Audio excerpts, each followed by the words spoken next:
gini, jangan kita yang menjadi orang dibebaskan Tuhan, tetapi kita juga dibebaskan Tuhan. Artinya apa? Sebagian besar bangsa Israel ini menerima makanan rohani, menerima mujizat Tuhan, menerima berkat Tuhan, tetapi apa yang mereka dapatkan? Mereka tidak masuk kepada tanah perjanjian. Haleluya. Tanah yang mereka impikan, mereka nggak bisa masuk.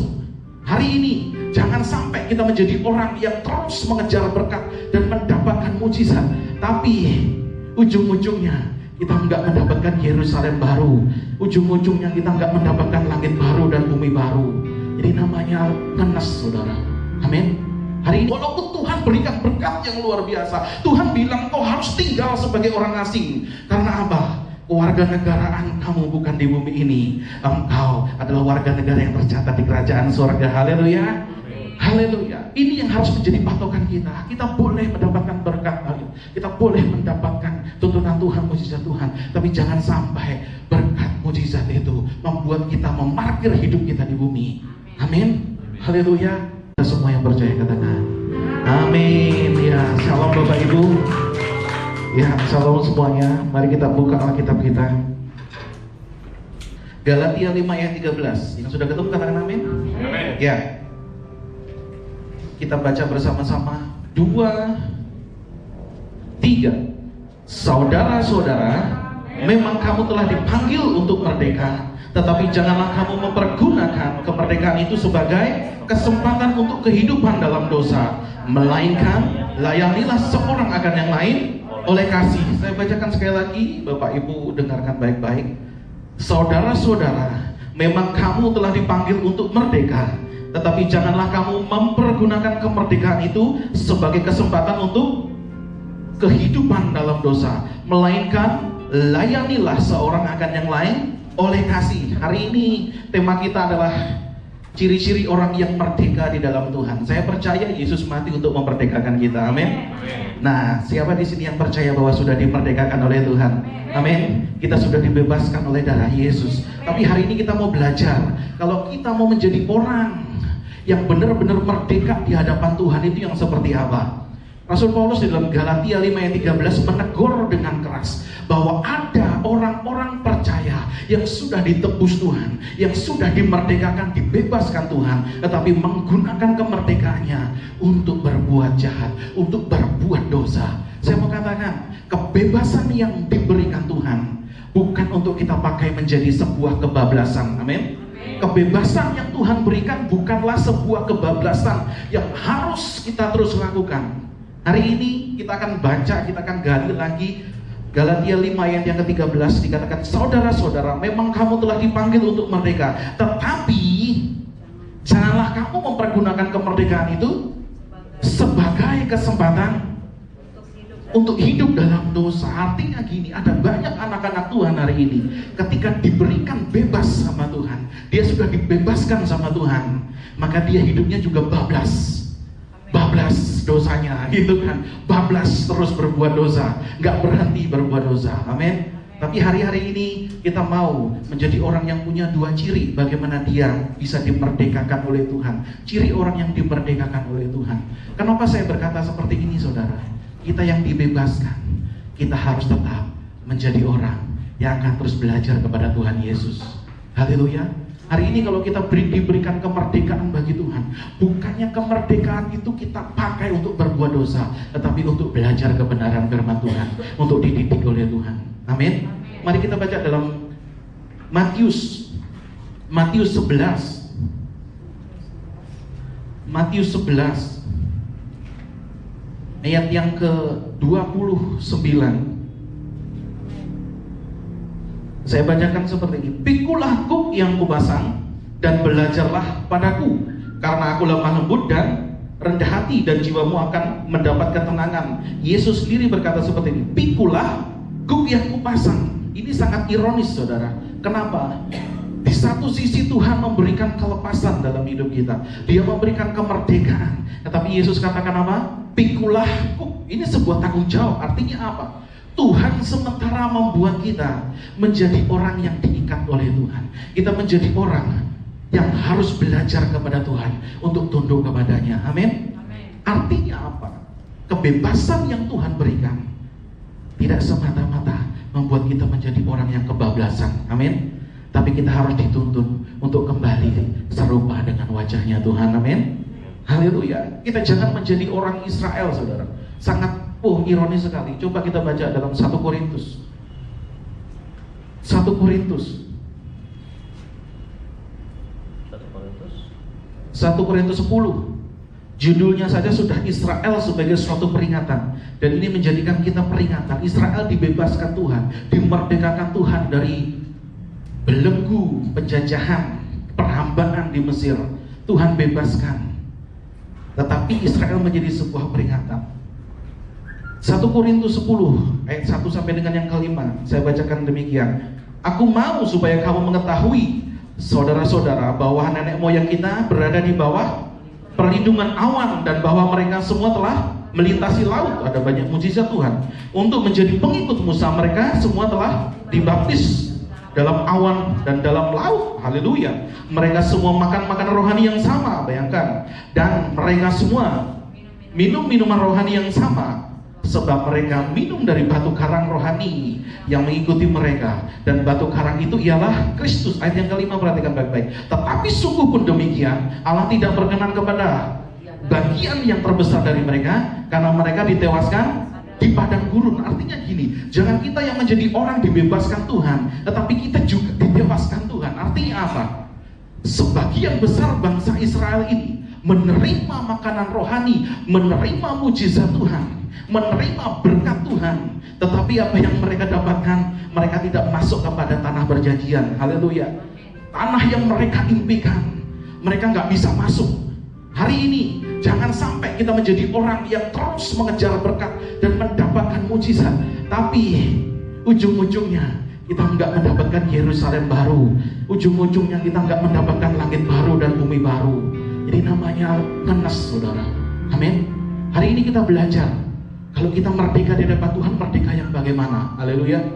Jangan sampai kita sudah terima berkatnya Tuhan, jangan sampai kita menikmati Tuhan, tapi Tuhan sendiri gak mengizinkan kita masuk kepada Yerusalem baru. Hari ini ada dua ciri bagaimana kita bisa menjadi orang yang benar-benar merdeka di hadapan Tuhan. Ciri yang pertama adalah kita tidak boleh memarkir hati kita di dunia. Apa Bapak Ibu? Kita tidak boleh memarkir hidup kita, hati kita di dunia. Artinya apa? Jangan mengikatkan hati kita kepada dunia. Amin. Bangsa Israel di padang gurun ini masih mengikatkan hatinya kepada Mesir.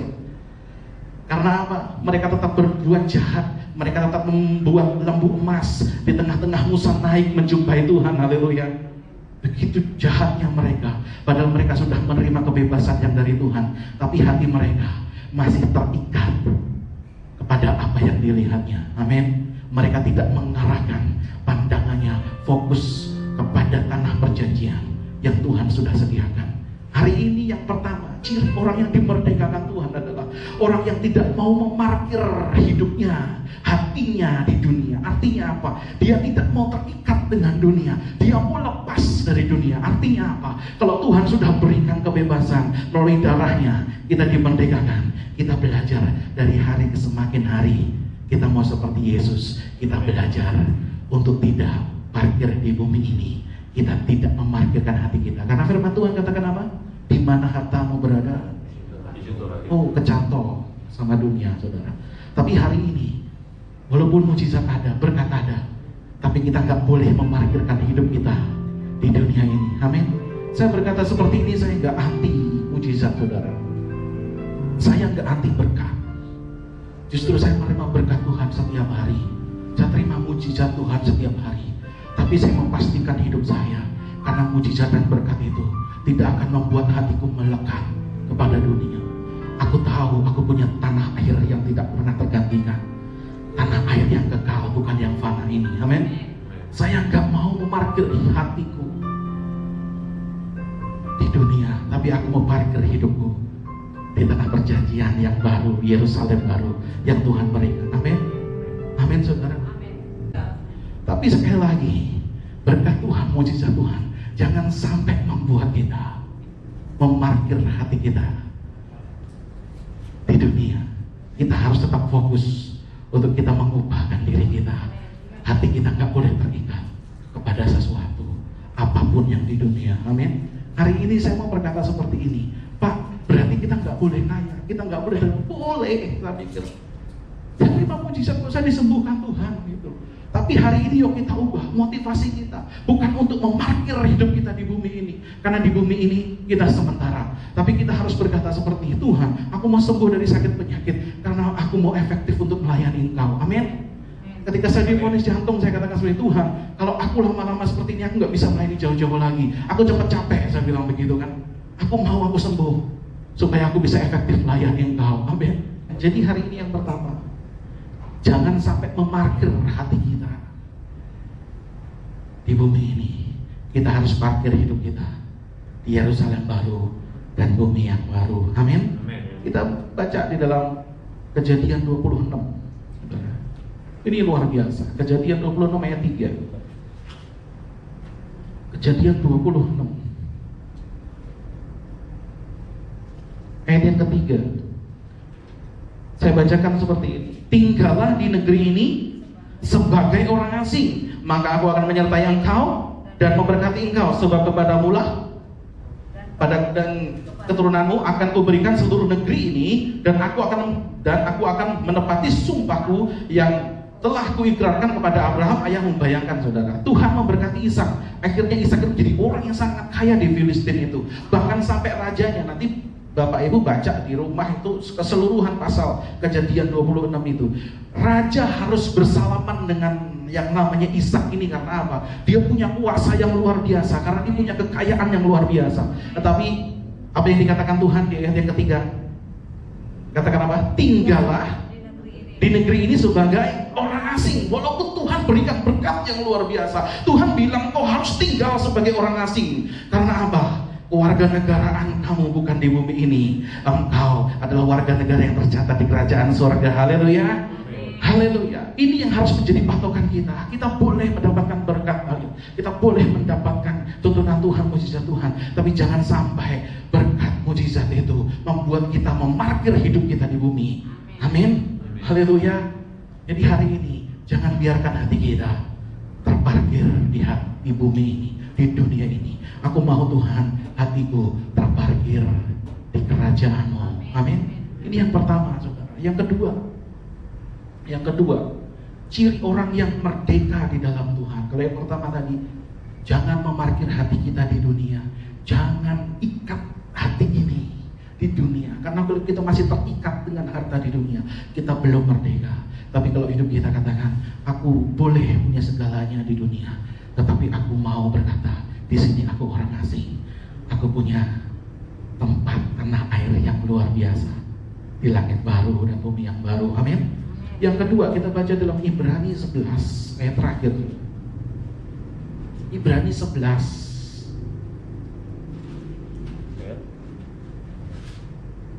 Ibrani 11 ayat yang ke-16. Saya bacakan seperti ini. Tetapi sekarang mereka merindukan tanah air yang lebih baik, yaitu satu tanah air surgawi. Sebab itu Allah tidak malu disebut Allah mereka, karena Ia telah mempersiapkan sebuah kota bagi mereka. Ini Yerusalem baru, saudara. Perhatikan kalimat ini begitu indah, saudara. Tetapi sekarang mereka merindukan tanah air yang lebih baik. Di bumi ini bukan tanah air yang baik, saudara. Amin. Karena apa? Yang baik itu hanya di surga. Ketika Tuhan memberikan kota Yerusalem yang baru buat setiap kita. Amin. Itu yang harus kita rindukan. Haleluya. Jadi yang kedua, orang yang benar-benar merdeka adalah ketika kerinduannya adalah surgawi. Amin. Kerinduannya adalah Yerusalem baru, kota mulia. Amin. Kalau kita merindukan tanah air yang di sana, baru kita bisa merdeka. Amin. Walaupun di bumi ini Tuhan gak izinkan kita memiliki berkat kelimpahan, tapi Dia sudah terdaftar di tanah air yang Tuhan sudah janjikan. Amin. Sehingga Dia terus mengejar tanah air itu. Setiap hari Dia memikirkan dan merindukan tanah air yang tidak pernah tergantikan itu, dan tanah air yang begitu kekal. Amin. Hari ini kita ubah fokus kita, supaya kita mengubah fokus kita, supaya kita merindukan apa yang kekal, merindukan tanah air yang jauh lebih baik dari tanah air yang hari ini kita pijak. Amin. Kita harus merindukan tanah air yang itu. Saudara, saya berasal dari Jawa Timur. Dan kalau saya rindu, saudara, karena nggak bisa pulang kampung, saudara. Karena dia pulang kampung, saya harus rapid, harus apa gitu kan. Nanti ditolak di kampung gitu kan. Kalau dari Jakarta gitu kan. Untuk mengobati kerinduan saya dengan halaman kampung, di daerah tempat tinggal saya itu banyak yang jualan pecel Madiun. Makanan khas Jawa Timur gitu kan. Tadi pagi saya sempat makan, saya nikmati itu, wah, serasa di kampung. Ya kan? Kenapa saya rindu kampung? Karena tahun ini nggak bisa mudik. Haleluya. Saudara, kalau kita merindukan tanah air di sana, maka kita harus juga mencari makanan-makanan yang ada di sana, yang dari surga. Amin. Ketika saya merindukan tanah air saya, ketika saya merindukan kampung halaman saya, maka saya cari-cari, saudara. Wow, makanya waktu kemarin Bu Nidia begini, Bu, kita bikin pecel. Karena apa? Saya rindu tanah air saya. Amin. Haleluya. Kalau kita rindu kepada Tuhan, kita rindu kepada tanah air kota Yerusalem yang baru, kita akan juga begitu. Kita sering dan kita akan merindukan yang namanya firman Tuhan. Kita mencari makanan yang tidak pernah tergoncangkan, yaitu firman Allah. Ini menjadi makanan yang terus setiap hari kita rindukan, supaya kita kelak di sana kita akan bersama-sama dengan Tuhan Yesus. Amin. Hari ini dua hal yang sangat penting, saudara. Bagaimana kita bisa menjadi orang yang benar-benar merdeka di hadapan Tuhan. Yang pertama, jangan parkir hati kita di dunia. Jangan biarkan hati kita terikat dengan segala sesuatu di dunia. Dan yang kedua, ubah kerinduan kita, ubah fokus kita untuk kita memimpikan Yerusalem kota mulia. Kita memimpikan tanah air yang tidak pernah tergoncangkan dan tanah air yang penuh dengan kekekalan. Kalau di sini kita seringkali menangis karena ketekanan, kita seringkali gak kuat dengan yang namanya pencobaan. Tapi yakinlah, kalau engkau merindukan sesuatu yang kekal, tanah air yang luar biasa, kita akan menjadi orang yang benar-benar merdeka. Kita gak peduli lagi hari ini aku punya apa. Kita gak peduli lagi dengan pencapaian-pencapaian yang ada di dunia ini. Tetap kita harus bekerja keras, tetap kita harus tetap belajar sebagai tanggung jawab sosial kita ketika kita hidup di dunia ini. Tetapi jangan parkir hati kita di dunia ini, karena sesungguhnya nama kita sudah tercatat di kerajaan surga. Amin. Cirinya seperti itu, saudara. Kalau nama kita sudah tercatat, berarti kita merindukan tanah air yang di sana. Tetapi kalau kita belum tercatat, kita nggak mungkin merindukan itu. Tapi hari ini untuk mengecek apakah nama kita sudah tercatat di sana, kerinduan kita bagaimana? Apakah kerinduan kita di bumi ini? Kita merindukan tanah air yang di dunia ini.